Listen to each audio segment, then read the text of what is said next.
Mes parents ont fêté mon anniversaire sans moi, exigeant de l'espace. Ma sœur a soutenu ce rejet. Sans un mot, j'ai cessé de signer leurs documents. 99 appels manqués plus tard, la banque dit non. Bonjour à tous, je m'appelle Élise Beaumont.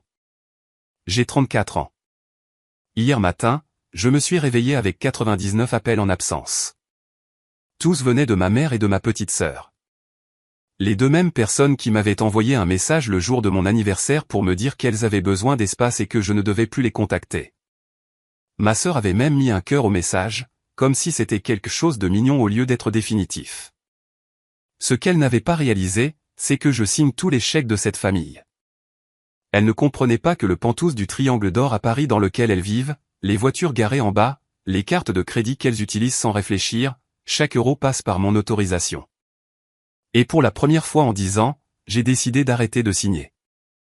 Maintenant, laissez-moi vous ramener à la façon dont tout a commencé. En grandissant, j'étais la fille invisible. Pas d'une manière dramatique qui ferait la une des journaux. Je n'étais pas maltraité de façon évidente. Je n'étais pas enfermé ou privé de quoi que ce soit d'essentiel. C'était plus silencieux que ça. Ma mère m'ignorait, tout simplement. Chaque fois que j'entrais dans une pièce, ses yeux cherchaient d'abord ma petite sœur, Camille. Les conversations revenaient toujours au projet de Camille, au sentiment de Camille, à l'avenir de Camille. J'ai appris très tôt que mon rôle n'était pas d'être célébré. C'était de résoudre les problèmes, de maintenir la stabilité, de réparer ce qui devait l'être. Quand mon père, Alexandre Beaumont, est décédé il y a 10 ans, j'avais 24 ans et je venais tout juste de sortir de l'école de commerce de HEC Paris. Le groupe Beaumont, l'entreprise qu'il avait bâtie à partir de rien, croulait sous les dettes. Les prêts étaient en retard, les projets étaient au point mort, les investisseurs perdaient patience. Ma mère n'avait aucune idée de la façon de gérer cela. Camille avait 19 ans et s'intéressait beaucoup plus aux boutiques de luxe qu'au bilan financier. Alors, j'ai pris le relais. J'ai renégocié les accords de financement, remanié les contrats, participé à des réunions dont personne d'autre ne voulait. J'ai travaillé 60 heures par semaine, parfois plus, jusqu'à ce que le groupe Beaumont ne se contente plus de survivre à peine. Il était en pleine expansion. Aujourd'hui, je suis la directrice financière, CFO. Sur le papier, ça a l'air impressionnant. Dans la réalité, cela signifie que je transfère 8 500 € sur le compte de ma mère chaque mois, et 3 800 € de plus à Camille. Je couvre le loyer mensuel de 12 500 € pour le pantouse du Triangle d'Or, les locations de voitures, les vacances, les rendez-vous au spa, les dépenses d'urgence qui apparaissent curieusement chaque trimestre. En 10 ans, cela a représenté plus de 3 millions d'euros. Et pas une seule fois quelqu'un n'a dit merci. La seule fois où ma mère appelle, c'est quand quelque chose est en retard. Le mois dernier, un virement a été retardé de 2 jours parce que je finalisais un accord de développement immobilier sur la Côte d'Azur de 82 millions d'euros. Elle n'a pas demandé comment se passaient les négociations. Elle n'a pas demandé si j'étais épuisé. Elle a demandé pourquoi l'argent n'était pas encore arrivé. Ta sœur en a besoin pour son voyage, a-t-elle dit. Pas de bonjour. Pas de comment vas-tu. La dernière fois que quelqu'un dans ma famille a vraiment reconnu mon anniversaire, j'avais 12 ans. Papa m'avait préparé un gâteau au chocolat avec trop de glaçage et avait écrit en lettres tordues « Joyeux anniversaire, ma petite PDG ». C'était il y a 22 ans. Il nous a quittés il y a 10 ans. Et chaque année depuis, mon anniversaire est passé comme n'importe quel autre mardi. Du moins, c'est ce que je pensais qu'il arriverait cette année. 3 semaines avant mon anniversaire, j'ai découvert quelque chose qui aurait dû être impossible. C'est arrivé par accident. Camille a transféré un message dans notre discussion de groupe familial. Sauf que nous n'avons pas de discussion de groupe familial. Du moins, je ne le pensais pas. Il s'est avéré qu'il y en avait une autre. Un fil de discussion privée entre ma mère et Camille. Un espace où je n'existais pas. Le message transféré était court, discutons des actions lors de la réunion de samedi. Mais quelque chose de joli. J'ai fixé mon téléphone. Des actions? Quelle réunion? Mon pouce a glissé lentement sur l'écran pendant que j'ouvrais les captures d'écran que Camille avait incluses par accident. Il n'y avait pas qu'un ou deux messages. Il y avait des dizaines de conversations que je n'aurais jamais dû voir. Béatrice, nous devrions envisager de vendre certaines actions de l'entreprise. Camille, Élise ne va pas aimer ça. Béatrice, Élise n'a pas besoin de le savoir pour le moment. Elle s'occupe juste de la paperasse. Ma poitrine s'est serrée. Camille, elle agit comme si elle dirigeait tout. C'est agaçant. Béatrice, ne t'inquiète pas pour elle. Elle a toujours été difficile. Aucune compétence relationnelle. C'est pour ça qu'elle se cache derrière des tableurs. Camille, c'est vrai. MDR. De toute façon, elle ne comprendrait rien à une vraie stratégie commerciale. Béatrice, c'est toi qui as le vrai instinct, ma chérie, tout comme ta grand-mère. J'ai posé mon téléphone. Mes mains tremblaient. Pendant 10 ans, j'avais reconstruit le groupe Beaumont de A à Z. J'avais sacrifié mes week-ends, mes relations, toute version d'une vie normale. J'avais porté les négociations de dette sur mes épaules pendant que tout le monde dormait. Et pour elle, j'étais la fille difficile qui s'occupait de la paperasse. Mais ce qui a vraiment brisé quelque chose en moi, ce ne sont pas les insultes. C'était la date. La réunion pour discuter de la vente des actions de l'entreprise de mon père, l'entreprise qu'il m'avait confiée pour la protéger, était prévue pour le 15 mars, le jour de mon anniversaire. Elle prévoyait de prendre des décisions sur l'héritage de mon père le seul jour qui aurait dû compter pour moi sans m'inviter, sans même se rappeler pourquoi cette date signifiait quelque chose. C'est là que j'ai commencé à y prêter attention. Cette nuit-là, je n'ai pas pu dormir. Je me suis assise à la table de ma cuisine avec une calculatrice et 10 ans de relevés bancaires étalés devant moi. Les chiffres ne mentent pas. Ils n'adoucissent pas la vérité. Ils ne cherchent pas d'excuses. Ils s'additionnent, tout simplement. Virement mensuel à ma mère, 8 500 € 120 mois égale 1 020 000 €. Virement mensuel à Camille, 3 800 € 120 mois égale 456 000 €. Loyer du Pentous dans le Triangle d'Or, 12 500 € 120 égale 1 500 000 €. Location de voiture, solde de carte de crédit, vacances, prêts d'urgence qui n'ont jamais été remboursés, au moins 300 000 € de plus. En 10 ans, j'avais injecté plus de 3 millions d'euros dans cette famille. Et en retour, je ne me souvenais pas de la dernière fois où ma mère m'avait demandé comment j'allais ou de la dernière fois où Camille m'avait appelé juste pour entendre ma voix. Chaque interaction était transactionnelle. L'argent rentrait, le silence sortait. J'ai pensé à mon père. La façon dont il me regardait de l'autre côté de la table à manger, comme si j'étais la seule personne qui comprenait vraiment ce qu'il construisait. Les soirées tardives au lycée où il me laissait m'asseoir à côté de lui pour passer en revue les plans de développement. La fierté silencieuse dans ses yeux quand j'ai obtenu mon diplôme en tête de ma promotion. Tu es la seule à qui je confie ça, Élise, m'avait-il dit quelques semaines avant que le cancer ne l'emporte. L'entreprise, la famille, tu t'occuperas de tout. Je sais que tu le feras. Et je l'ai fait. J'ai tenu cette promesse. Mais en cours de route, prendre soin de la famille a cessé de signifier les protéger. Cela a commencé à signifier financer un style de vie pendant qu'elle m'effaçait de leur vie. J'ai pris mon téléphone et fait défiler mes contacts. Il y avait un nom que je n'avais pas appelé depuis des années. Gérard Lefebvre, l'avocat de mon père, son ami le plus proche, l'homme qui envoyait un bref message chaque année à la date anniversaire de la mort de mon père, juste pour prendre des nouvelles. Je répondais toujours poliment, brièvement. Je n'avais jamais compris pourquoi il continuait à me contacter. Maintenant, je commençais à comprendre. J'ai pris une décision. Je n'allais pas les confronter. Pas encore. Une partie de moi voulait appeler ma mère immédiatement, exiger des réponses, exiger une explication. Pourquoi se réunissait-elle sans moi? Pourquoi pensait-elle que je ne gérais que la paperasse? Pourquoi ne se souvenait-elle jamais de mon anniversaire? Mais je savais déjà comment cette conversation se déroulerait. Déni, minimisation. Tu es trop sensible, Élise. Non, je voulais que les choses soient claires. Et le moment de clarté absolue arriverait le 15 mars, le jour où elle prévoyait de discuter affaires. Le jour qu'elles avaient apparemment oublié être mon anniversaire. J'allais attendre. J'allais observer. J'allais voir exactement comment elle se comportait quand elle n'avait aucune raison de faire semblant. En attendant, j'ai appelé Gérard. Il a décroché à la deuxième sonnerie, presque comme s'il s'y attendait. « Élise. » Sa voix était posée, chaleureuse. Ça fait un moment. Je sais, ai-je dit doucement. Je suis désolé. Ne t'excuse pas. J'ai toujours compris. Il y a eu une pause. Appelles-tu au sujet de la lettre? Je me suis figé. Quelle lettre? Le silence s'est étiré entre nous. Ton père a laissé quelque chose pour toi, a dit Gérard prudemment.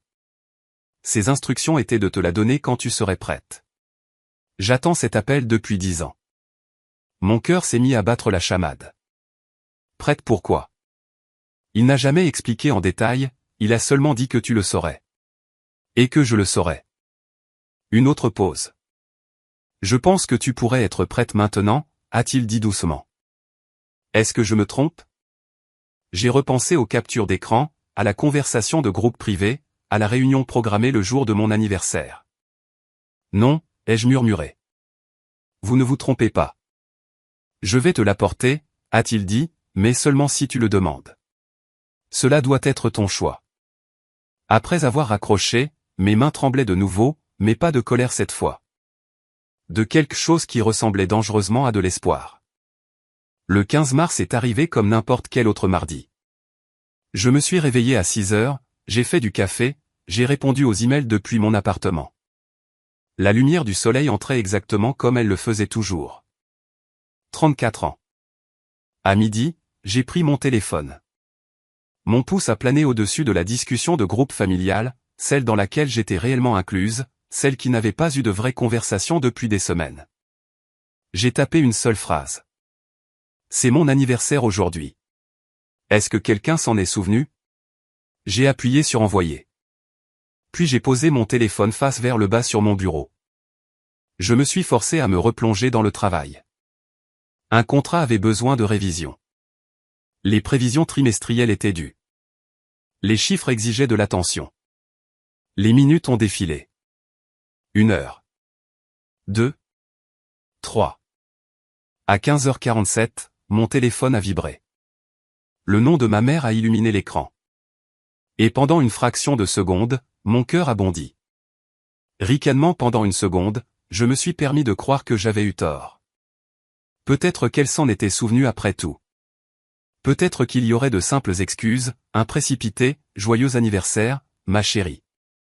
J'ai ouvert le message. Nous avons besoin d'espace loin de toi. S'il te plaît, ne nous contacte plus. Je l'ai lu 1 fois, 2 fois, 3 fois.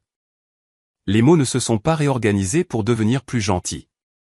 Puis une autre notification est apparue. Camille a aimé le message. Ma propre sœur avait mis un cœur au message de notre mère, me disant de disparaître de leur vie le jour de mon anniversaire. Je suis resté très immobile. La lumière de l'après-midi a lentement glissé sur mon bureau. Quelque part dehors, un klaxon a retenti. Des gens riaient sur le trottoir en bas. La vie avançait, totalement indifférente au fait que quelques mots venaient de m'effacer de ma propre famille. Je ne sais pas combien de temps je suis resté assise là. Finalement, l'habitude a pris le dessus. J'ai ouvert Instagram. Le compte de Camille était public. Elle n'avait jamais ressenti le besoin de m'ajouter. Sa dernière story a rempli mon écran. Des flûtes à champagne qui trinquent, de douces décorations roses et dorées, une bannière en arrière-plan. J'ai zoomé. Joyeux anniversaire. L'horodatage indiquait que cela avait été publié il y a 30 minutes. Mes mains ont cessé de trembler. Elles étaient parfaitement stables maintenant. J'ai fait défiler les stories lentement. La première vidéo montrait l'entrée du Penthouse du Triangle d'Or, celui pour lequel je payais 12 500 € par mois. Des ballons roses encadraient la porte. Un voiturier garait une Mercedes sur le trottoir. La deuxième vidéo montrait ma mère ajustant un centre de table florale, souriant comme une hôtesse lors d'un gala d'entreprise. Elle portait sa parure de perles, celle qu'elle ne sort que lorsqu'elle veut impressionner des partenaires commerciaux. La troisième story m'a noué l'estomac. Une liste d'invités manuscrite dans l'écriture élégante de ma mère. J'ai reconnu chaque nom. Étienne Delcourt de Delcourt Systèmes Numériques, notre plus grand partenaire technologique. Olivia Rossi de Rossi Capital, qui contrôlait les principaux investissements commerciaux à Paris. Nicolas Bernard, le directeur des investissements que nous courtisions depuis des mois. Ce n'étaient pas des amis de la famille. C'étaient mes relations professionnelles, des personnes avec qui j'avais passé des années à instaurer la confiance, et ils se trouvaient à l'intérieur d'un pantouse financé entièrement par moi, à une fête à laquelle je n'étais pas invité. La 4e story montrait le gâteau. 3 étages, de la pâte à sucre blanche, des fleurs comestibles tombant en cascade sur les côtés, le nom écrit en lettres d'or bouclées, Camille.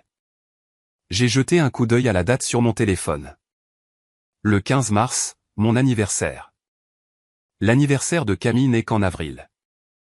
Ma mère organisait une fête d'anniversaire pour la mauvaise fille le jour de l'anniversaire de la bonne fille, en utilisant l'argent de la bonne fille tout en disant à cette même fille de ne plus jamais la contacter. Et elle avait invité tous ceux qui comptaient dans notre monde professionnel. Je pouvais presque entendre les conversations qui se déroulaient dans ce salon. Où est la fille aînée? Oh, Élise. Ma mère agitait la main légèrement.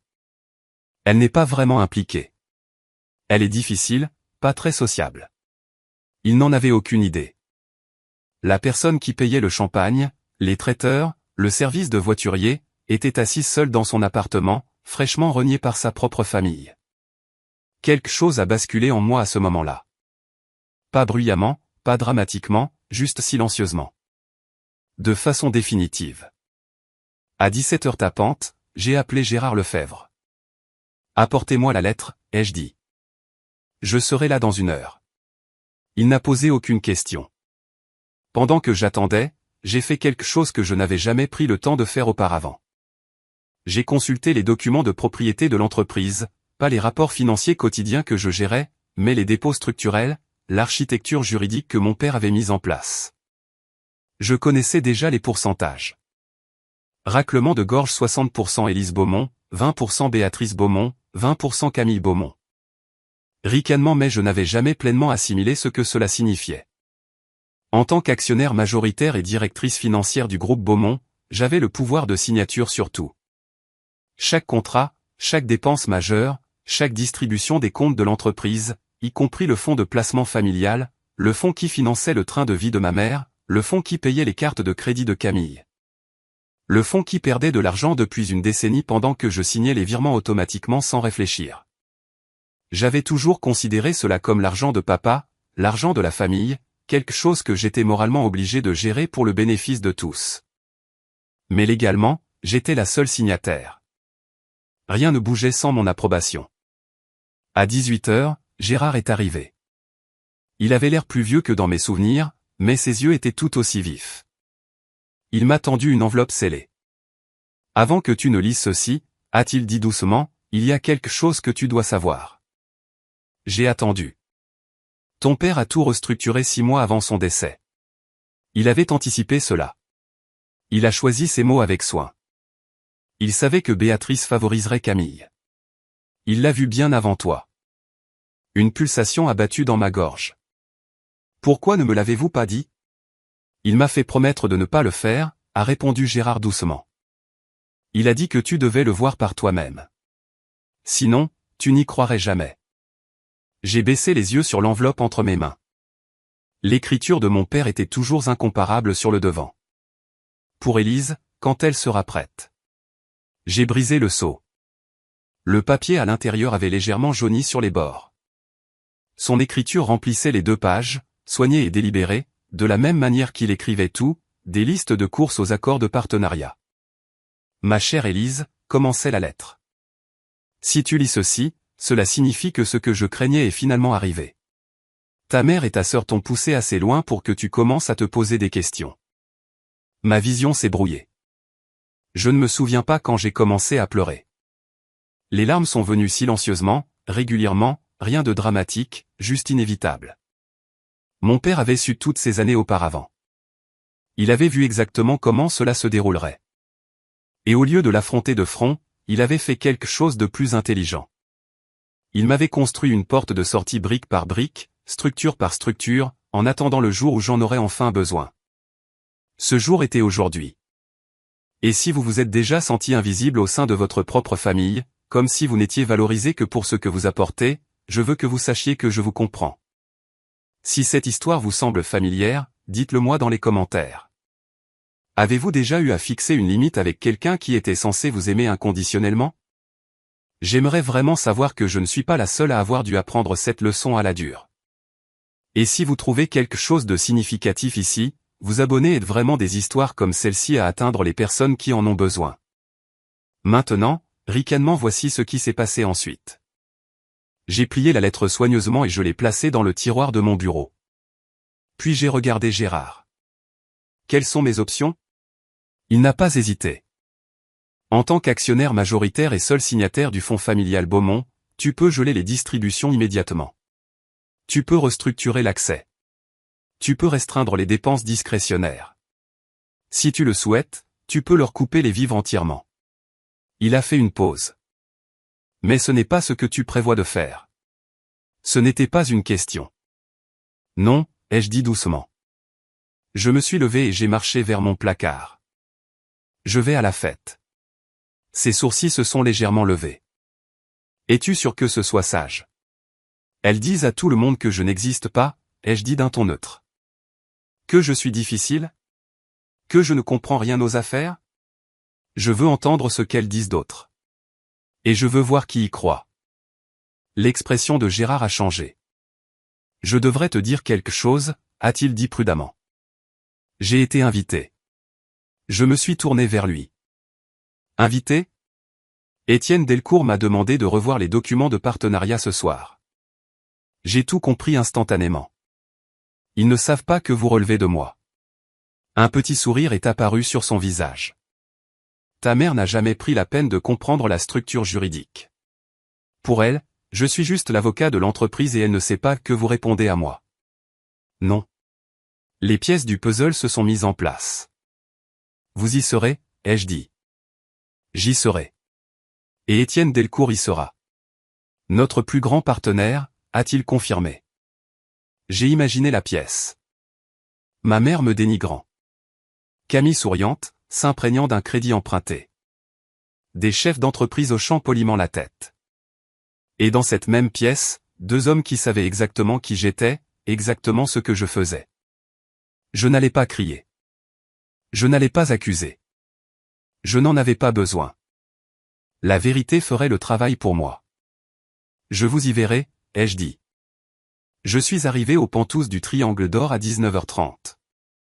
Le voiturier a pris ma voiture sans un second regard. J'ai marché sur l'allée pavée, devant les rosiers que ma mère avait plantés au printemps dernier, financés par ce qu'elle avait appelé un mal-prime. La porte d'entrée était ouverte. De la musique et des rires débordaient sur le trottoir. L'odeur des hors-d'œuvre du traiteur flottait dans l'air frais du soir. Je ne suis pas entré. Pas encore. Au lieu de cela, j'ai contourné vers le jardin latéral où des portes-fenêtres s'ouvraient sur le salon. Les rideaux étaient légèrement écartés, juste assez pour voir à l'intérieur. Ma mère se tenait au centre de la pièce, attirant l'attention, les mains en mouvement, la voix animée. Les invités se penchaient autour d'elle, y compris Étienne Delcourt, que j'ai reconnu instantanément lors de nos réunions de bilan trimestriel. Je me suis approché, restant juste hors de vue. Ma fille aînée, disait ma mère avec légèreté, agitant la main comme pour rejeter un petit inconvénient. Élise a des problèmes émotionnels. Elle est très difficile à vivre. Ma mâchoire s'est crispée. Nous avons dû créer une certaine distance pour notre propre bien-être, a-t-elle poursuivi. C'était déchirant, mais certaines personnes ne peuvent tout simplement pas maintenir des relations saines. Une femme près d'elle a émis un son compatissant. Ça doit être dur. Ça l'est, a répondu ma mère en s'épongeant théâtralement les yeux. Mais il faut se protéger. Étienne est intervenu. Ne travaille-t-elle pas pour le groupe Beaumont? Une pause. Ma mère a ri. Elle a vraiment ri. Oh, Élise. Elle s'occupe d'un peu de paperasse, de classement, de tâches administratives. Elle a fait un geste vers Camille. Celle-ci, a-t-elle dit chaleureusement, est le véritable esprit stratégique, tout comme sa grand-mère. Camille rayonnait. Je me tenais dans le jardin sombre en écoutant ma mère dire à mon plus gros client que j'étais essentiellement une employée de bureau dans une entreprise dont je possédais 60%. Et à ce moment-là, j'ai compris quelque chose clairement. Elle n'avait aucune idée de qui j'étais. Il était temps de le lui rappeler. J'ai franchi la porte d'entrée comme si j'étais chez moi parce que c'était le cas. C'était moi qui payais. Le hall était rempli de personnes que je reconnaissais. Des promoteurs, des investisseurs, des consultants. Certains m'ont jeté un regard poli. La plupart ne connaissaient que ma signature, pas mon visage.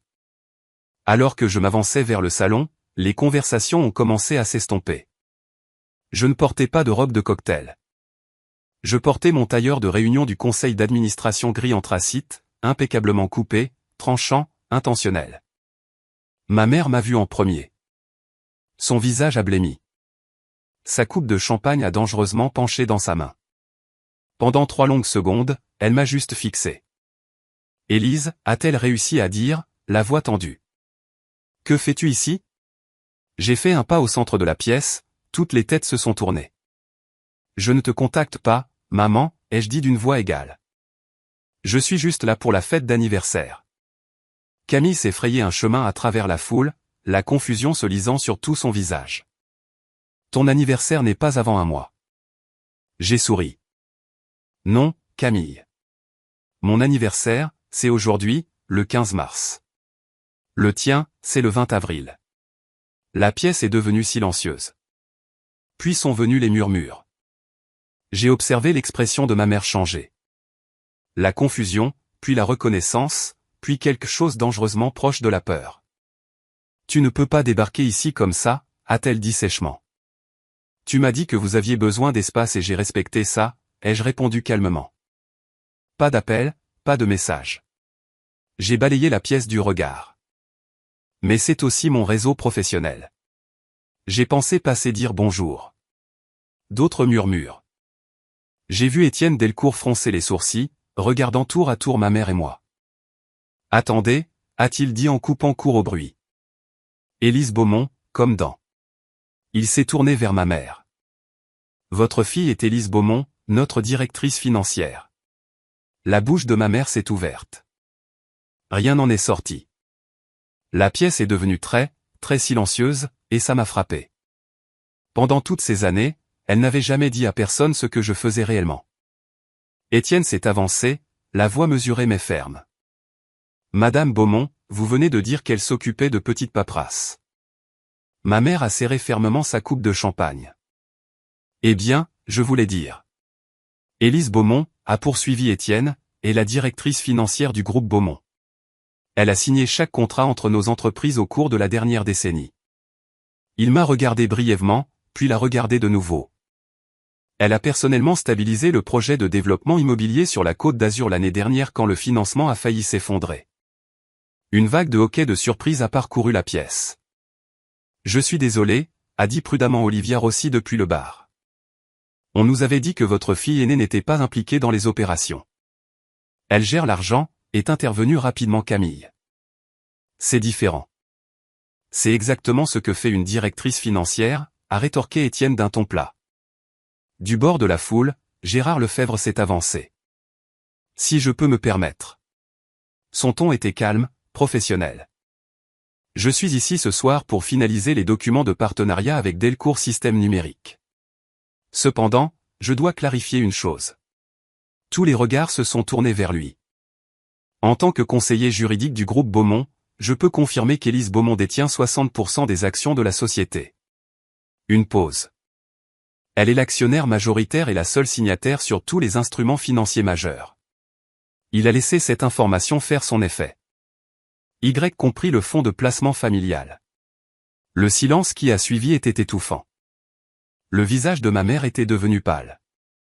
Ce n'est pas, c'est un document public, Béatrice, a dit Gérard doucement mais fermement.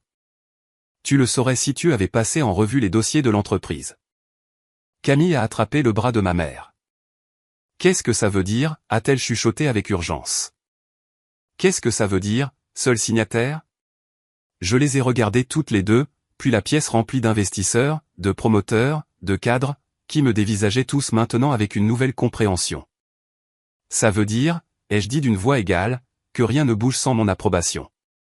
Les murmures ont explosé. J'ai observé l'expression de ma mère se transformer à nouveau. La confusion cédant la place au calcul. Le calcul s'effondrant en panique. Pendant des années, elle s'était forgée une identité en tant que matriarche d'une puissante famille de l'immobilier. Maintenant, tout le monde connaissait la vérité. Élise, a-t-elle dit soudainement, la voix s'adoucissant. Ma chérie, tout cela est un malentendu. Le message que tu as envoyé était très clair, ai-je répondu calmement.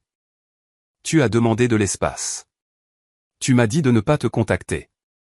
Je ne le pensais pas comme ça, et Camille a mis un cœur. Ma sœur a tressailli.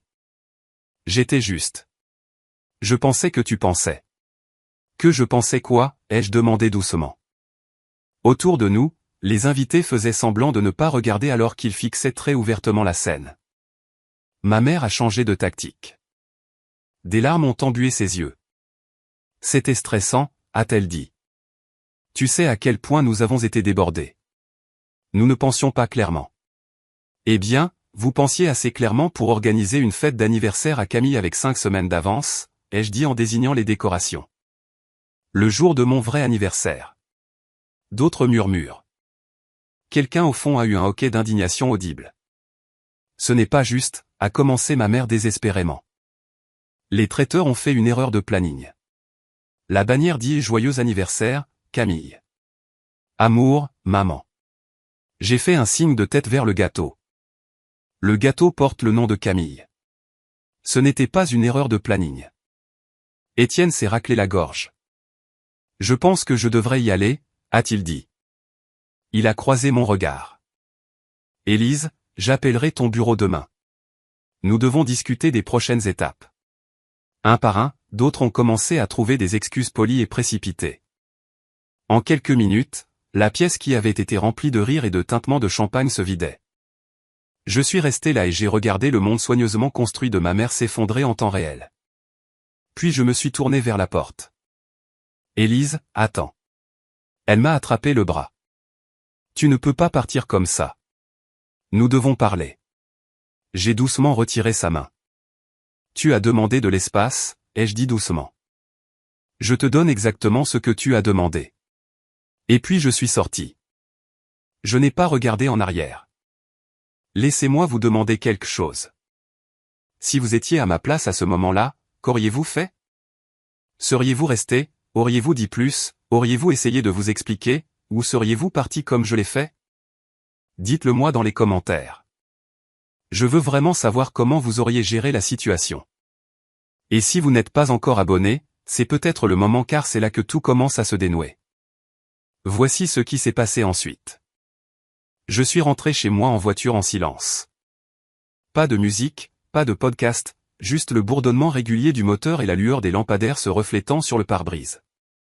Je ne me sentais pas triomphante. Je ne me sentais pas vengeresse. Je me sentais fatigué et étrangement calme. Quand je suis rentré à la maison, je me suis servi un verre d'eau et me suis assise à mon bureau. Il y avait du travail à faire. D'abord, j'ai appelé la banque. Le fonds familial Beaumont comprenait une clause de révision standard. Tout signataire autorisé pouvait demander un gel temporaire dans l'attente d'une évaluation. J'ai exercé ce droit. Combien de temps prendra la révision, a demandé prudemment le gestionnaire de compte. Aussi longtemps que nécessaire, ai-je répondu. Veuillez traiter le blocage immédiatement. Ensuite, j'ai envoyé un email à Gérard.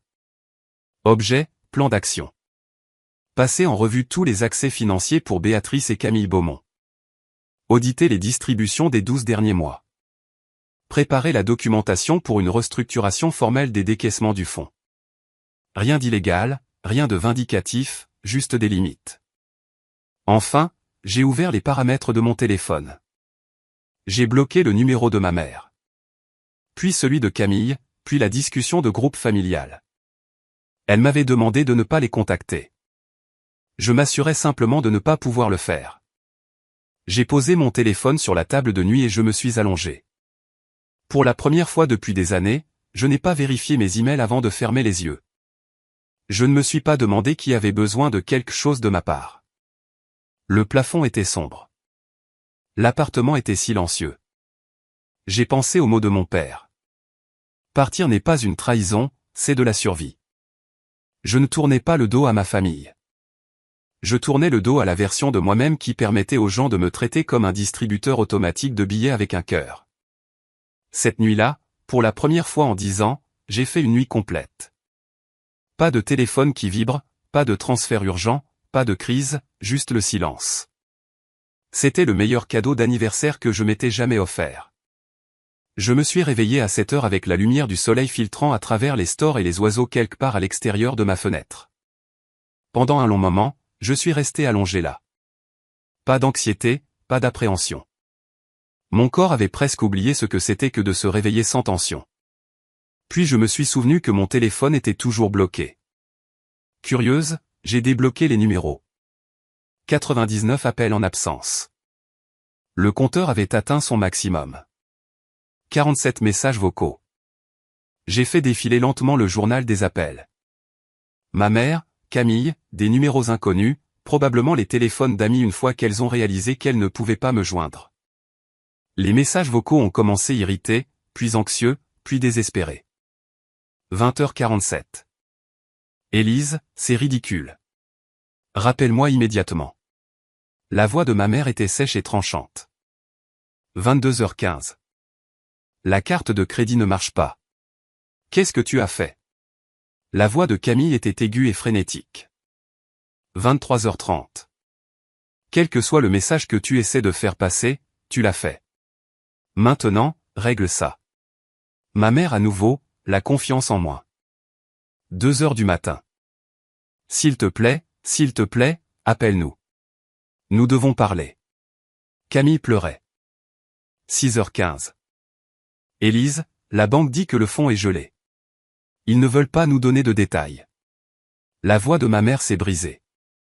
S'il te plaît, ma chérie. J'ai posé le téléphone. Ma boîte de réception email était pire. Tout en majuscule de Camille, tu ne peux pas faire cesser d'IA. C'est l'argent de la famille. Un message plus long de ma mère, oscillant entre colère et supplication, je ne comprends pas pourquoi tu nous punis. Nous t'aimons. C'est cruel. S'il te plaît, appelle. Tout en bas de la boîte de réception, un nom différent, Étienne Delcourt. Élise, je ne connaissais pas les détails de ta situation familiale, et ce n'est pas à moi de m'en mêler. Mais je veux que tu saches que ma confiance t'est accordée à toi, pas à elle. Rencontrons-nous cette semaine pour discuter de la suite. Tu as tout mon soutien. J'ai lu son email 2 fois. Puis j'ai fermé mon ordinateur portable, fait du café et regardé la lumière du matin remplir mon appartement. Elles allaient survivre, mais elles allaient devoir le faire sans mon financement silencieux. Au cours des jours suivants, la réalité s'est installée. Gérard m'a appelé pour me tenir au courant. Le gel du fonds avait bloqué tous les paiements automatiques, a-t-il expliqué. Cela incluait le bail du Penthouse. Le propriétaire du Triangle d'Or avait reçu un avis de refus de paiement. Il a appelé Béatrice directement, confus.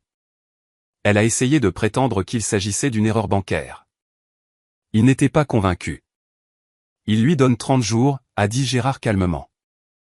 La carte de crédit de Camille a été refusée d'abord au spa où elle avait essayé de réserver ce qu'elle appelait une journée de récupération après le désastre de la fête.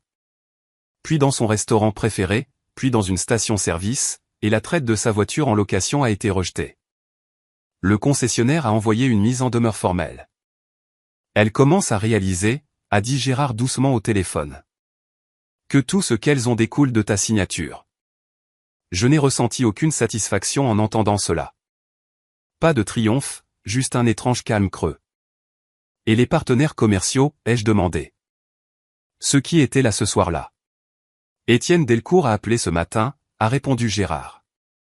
Il veut renforcer votre accord de partenariat. Il dit qu'il a davantage confiance dans l'entreprise maintenant qu'il sait qui la dirige réellement. J'ai presque ri. Presque. Et Olivia Rossi a envoyé des fleurs à ton bureau, a-t-il poursuivi, avec un mot s'excusant d'avoir cru la version des faits de Béatrice. Elle demande une réunion pour discuter de l'augmentation de son investissement. J'ai laissé cela faire son chemin. Pendant des années, ma mère avait discrètement dit aux gens que j'étais insignifiante. En une soirée, la vérité avait démantelé toute l'illusion. Gérard, ai-je fini par dire, je ne veux pas les ruiner. Je veux juste qu'on arrête de m'utiliser.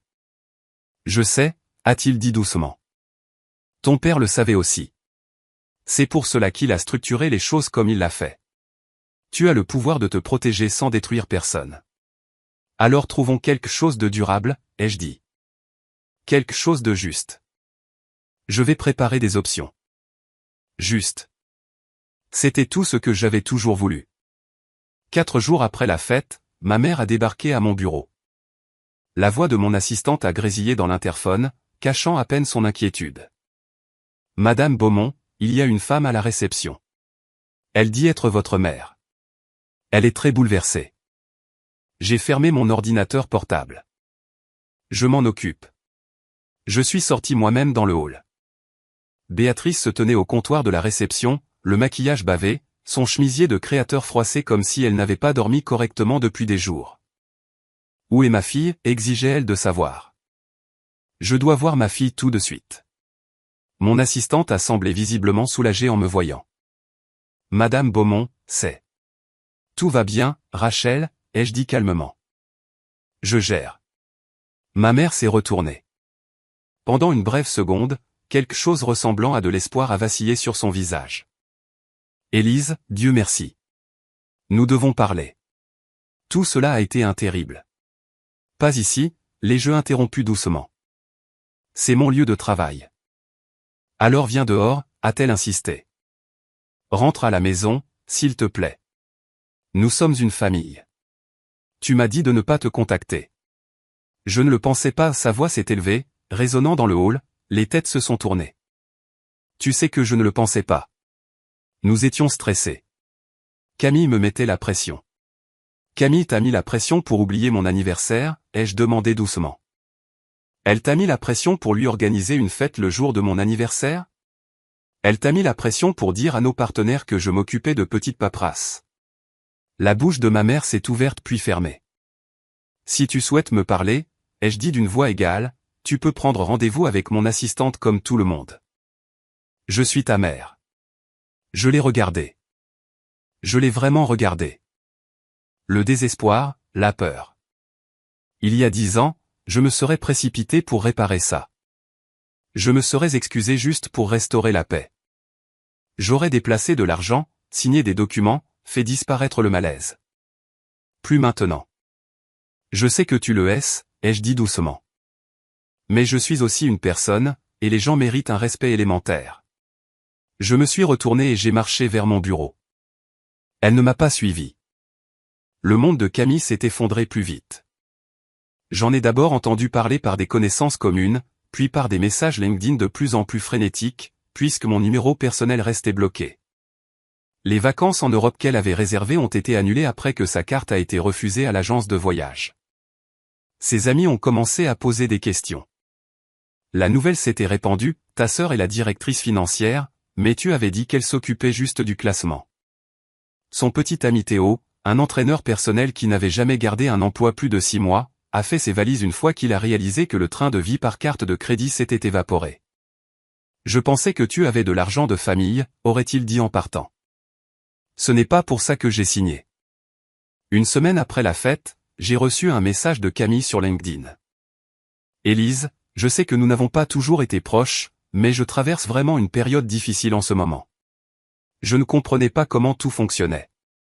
Je ne savais pas que tu étais si importante pour l'entreprise. Pouvons-nous parler? Je suis désolé pour tout. J'ai juste besoin d'aide. Je l'ai lu 3 fois. Je ne savais pas que tu étais si importante. Pat, je suis désolé de t'avoir blessé. Pat, je suis désolé de t'avoir rabaissé. Pat, je suis désolé de t'avoir traité comme si tu ne comptais pas, juste je n'avais pas réalisé que tu étais importante. Elle ne comprenait toujours pas. Elle ne s'excusait pas pour les années de condescendance, les commentaires cruels ou le cœur qu'elle avait mis sur le message me disant de disparaître. Elle s'excusait parce que l'argent s'était arrêté. Elle n'était pas désolée pour ce qu'elle avait fait. Elle était désolée que l'argent se soit arrêté. J'ai commencé à taper une réponse, je l'ai supprimée, j'en ai tapé une autre, je l'ai supprimée aussi. Finalement, j'ai écrit, j'apprécie que tu me contactes. Quand tu seras prête à avoir une vraie conversation sur notre relation, et non sur l'argent, fais-le-moi savoir. Je n'ai jamais eu de réponse. Et cette vérité a fait plus mal que je ne m'y attendais. Je ne manquais pas à ma sœur. C'est mon portefeuille qui lui manquait. 2 semaines après mon anniversaire, j'ai envoyé une lettre formelle. J'ai demandé à Gérard de la livrer en personne aux Pantous du Triangle d'Or. Quelque chose d'aussi important n'avait pas sa place dans un email. Elle disait, « Chère maman et Camille, je ne vous coupe pas les vivres, mais je ne participe plus à une relation qui ne fonctionne que lorsque je donne et que vous prenez. Si vous voulez faire partie de ma vie, j'y suis ouverte. Mais cela doit être fondé sur le respect mutuel, pas sur la dépendance financière. » Avec effet immédiat, le fonds familial Beaumont sera restructuré. Vous recevrez chacune une allocation mensuelle fixe. 3 200 € pour maman, 1 700 € pour Camille. Ce montant est suffisant pour un mode de vie modeste et confortable. Il n'est pas conçu pour financer le luxe. L'allocation n'est pas conditionnée à notre relation. Vous la recevrez, que nous nous parlions ou non. Cependant, elle est également non négociable. C'est ce que le fonds peut supporter sans épuiser son capital. Si vous voulez plus, vous devrez le gagner. Camille, tu as 29 ans. Il est temps de construire ta propre carrière. Maman, cette allocation couvrira un appartement plus petit et tes dépenses courantes essentielles. Le bail du Pantouze ne sera pas renouvelé. Je comprends que ce n'est pas ce que vous espériez entendre, mais j'ai passé 10 ans à donner tout ce que j'avais à une famille qui me traitait comme si j'étais invisible. Ça s'arrête maintenant. Je vous aime toutes les deux, mais l'amour ne signifie pas accepter le manque de respect. Et cela ne signifie pas financer des personnes qui ne me valorisent qu'en montant financier. Si vous voulez parler, parlez vraiment de nous, ma porte est ouverte, mais je ne ferai pas le premier pas. Vous avez demandé de l'espace. Je vous le donne. Le prochain pas vous appartient. Élise. Gérard m'a dit plus tard que ma mère avait pleuré en la lisant. Camille avait jeté la lettre à travers la pièce. Aucune des deux n'a appelé, mais les chèques ont été envoyés le 1er du mois. C'était la bonne chose à faire. Cela fait 3 mois depuis mon 34e anniversaire. Ma mère vit maintenant dans un appartement de 3 pièces dans le centre-ville. Plus petit que ce à quoi elle est habituée, mais propre, gérable. Camille a trouvé un travail, un poste de débutante en marketing dans une entreprise de taille moyenne. On m'a dit qu'elle se plaint constamment, mais elle y va tous les jours. C'est déjà ça. Nous ne nous sommes pas vraiment parlé. Quelques SMS gênants, une carte de vœux de ma mère qui est arrivée à Pâques, mais qui me souhaitait une joyeuse Saint-Valentin. Elle s'est trompée de date, mais au moins elle a essayé. Je ne sais pas si nous aurons un jour le genre de relation où elles appellent juste pour entendre ma voix, où on se souvient de mon anniversaire sans que j'aie à le rappeler. Et je suis en paix avec ça. Pendant 34 ans, j'ai cru que si je donnais plus, travaillais plus dur, prouvais mon utilité, elle finirait par me voir, finirait par m'aimer comme j'avais besoin d'être aimé. Mon père avait compris quelque chose que je n'avais pas saisi. Certaines personnes ne vous verront jamais, peu importe à quel point vous brillez. Et si vous restez dans cette obscurité assez longtemps, elle commence à vous éteindre. Partir n'était pas une vengeance. Ce n'était pas une punition. C'était une permission. La permission d'arrêter de me minimiser. La permission d'arrêter de m'excuser de prendre de la place. La permission de mettre enfin mon propre masque à oxygène en premier. La semaine dernière, j'ai fêté mon demi-anniversaire. Juste moi. Une part de gâteau, un verre de vin sur mon balcon surplombant les lumières de la ville. Pas d'appel, pas de fleurs. Et je n'étais pas triste car pour la première fois de ma vie, j'ai compris que ma valeur ne se mesure pas à ceux qui se souviennent de moi. S'il y a une chose que j'espère que vous retiendrez de cette histoire, c'est ceci. Être la personne forte ne signifie pas être la personne silencieuse. Pendant des années, j'ai pensé que l'amour signifiait l'endurance. Je pensais que la loyauté signifiait le sacrifice. Je croyais que si je continuais simplement à donner, plus de temps, plus d'argent, plus de compréhension, je finirais par être vu. Je finirais par être choisi. Mais l'amour qui ne se manifeste que lorsque vous êtes utile n'est pas de l'amour. C'est de la commodité. Et la leçon la plus difficile que j'ai dû apprendre a été que protéger sa paix n'est pas égoïste. C'est nécessaire. Poser des limites ne vous rend pas cruel. Cela vous rend clair. Et s'éloigner d'une dynamique qui vous rabaisse n'est pas une trahison. C'est du respect de soi. Vous pouvez aimer votre famille et quand même refuser d'être maltraité. Vous pouvez vous soucier profondément d'eux et quand même dire, ça s'arrête là. Et parfois, la chose la plus puissante que vous ferez jamais sera de signer votre propre nom. Pas sur un chèque, Pas sur un contrat, mais sur la décision de vous choisir vous-même, enfin.